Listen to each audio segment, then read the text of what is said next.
Have you ever stood in a vast, empty landscape and wondered what stories the land could tell? We all know the great empires Rome, Greece, Egypt, their legacies are etched into our history books. But what about the civilizations that time forgot?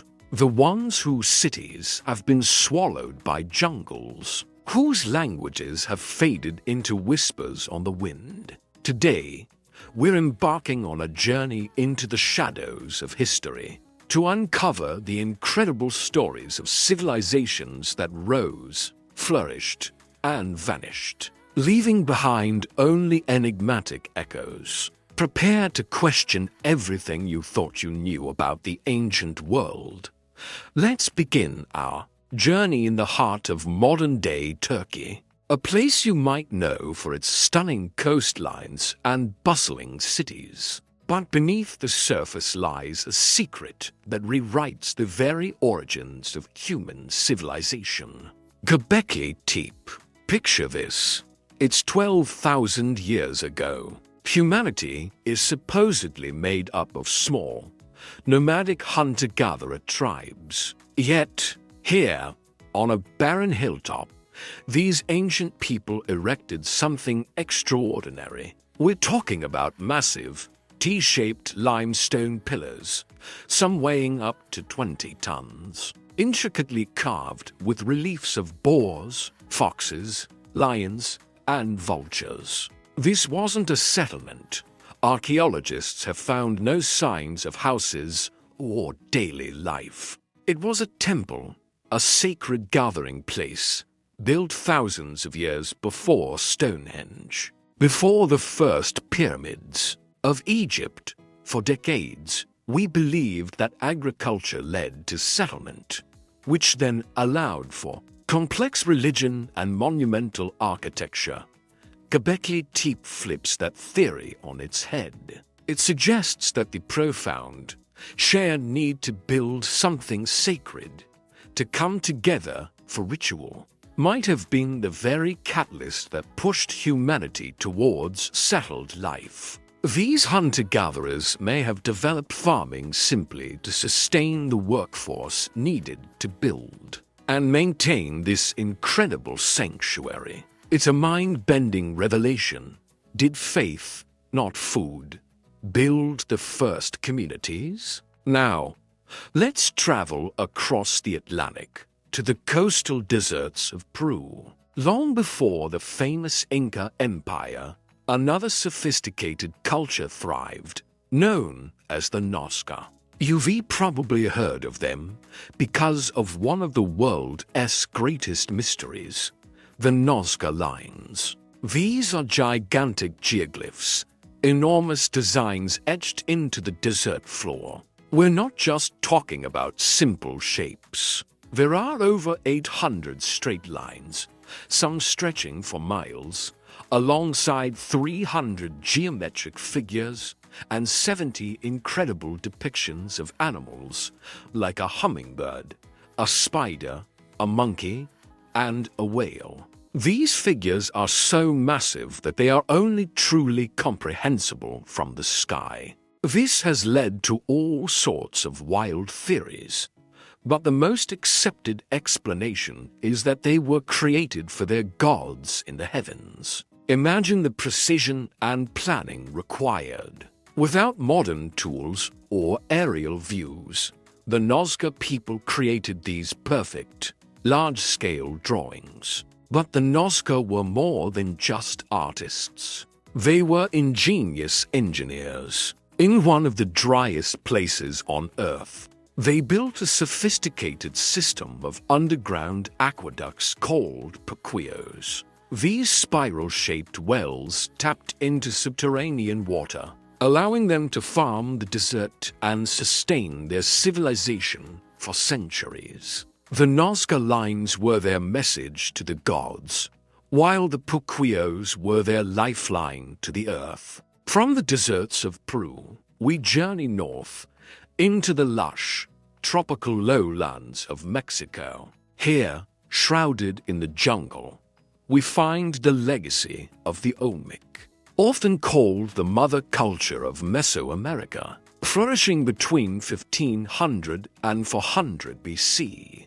They laid the groundwork for the later Maya and Aztec civilizations. Their most iconic and mysterious artifacts are the colossal heads. These are gigantic stone sculptures of human heads carved from volcanic basalt. Each one is unique, depicting mature men with fleshy cheeks and powerful, slightly crossed eyes. The largest stands nearly 11 feet tall and weighs a staggering 50 tons. How did they do it? The nearest basalt quarries were over 90 miles away. They had to transport these multi-ton blocks through dense jungle and across rivers, all without the use of wheeled vehicles or beasts of burden. It's an incredible feat of logistics and manpower. These heads are believed to be portraits of powerful Olmec rulers, immortalized in stone. The Olmec also developed the first writing system in the Americas and were early practitioners of the famous Mesoamerican ball game. Now, let's sail across the vast Indian Ocean to a place of legend, the Indus Valley, in modern-day Pakistan and India. Here, around 2500 BC, the Indus Valley civilization, also known as the Harappan civilization, emerged. This was one of the three earliest civilizations of the Old World, alongside Mesopotamia and ancient Egypt, and it was by far the largest, spanning an area of over 1 million square kilometers. Their cities, like Mohenjo-daro and Harappa, were marvels of urban planning. They had grid-like street patterns, advanced drainage and sewer systems, and multi-story houses built from uniform, baked bricks. This level of standardization suggests a powerful, centralized authority. But here's the puzzle. Despite their sophistication, we know so little about them. We found thousands of artifacts with their script, a complex system of symbols, but no one has been able to decipher it. We haven't found any grand palaces, royal tombs, or monumental temples like those in Egypt or Mesopotamia. Their society seems almost egalitarian, focused on trade and craftsmanship rather than kings and conquests. Then, around 1800 BC, they began to decline. Their cities were abandoned. Was it climate change that shifted the monsoon patterns and dried up their rivers? Was it invasion? Disease? Without a Rosetta Stone for their language, the Harappans remain one of history's most profound enigmas, a sprawling, advanced civilization that left behind pristine cities, but no clear story. Finally, we venture to the remote Pacific, to one of the most isolated places on Earth, Easter Island or Rapa Nui. The island is famous for its nearly 1,000 monolithic human figures, the moai, carved from volcanic tuff. These statues, with their oversized heads and solemn expressions, gaze inland, believed to represent deified ancestors who watched over the island's inhabitants. The creation and transport of these statues represent a monumental effort for a small, isolated population. The largest moai ever erected was 33 feet tall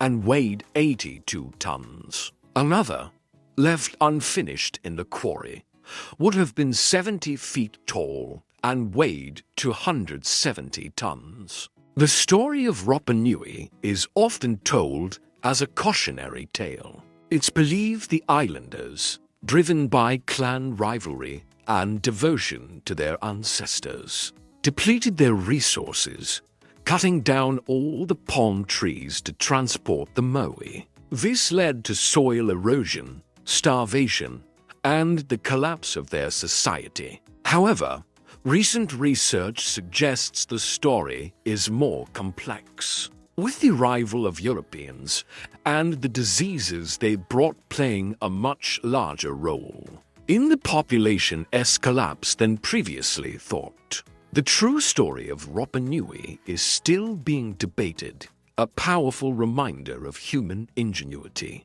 devotion, and the fragile balance between culture and environment. From the temples of Göbekli Tepe to the heads of Rapa Nui, these forgotten civilizations offer us a profound sense of humility and wonder. They remind us that our modern world is built upon layers of forgotten stories, of incredible achievements and mysterious collapses. History is not a straight line, but a complex web of rises and falls, of echoes and whispers. These cultures challenge our assumptions and expand our understanding of what it means to be human.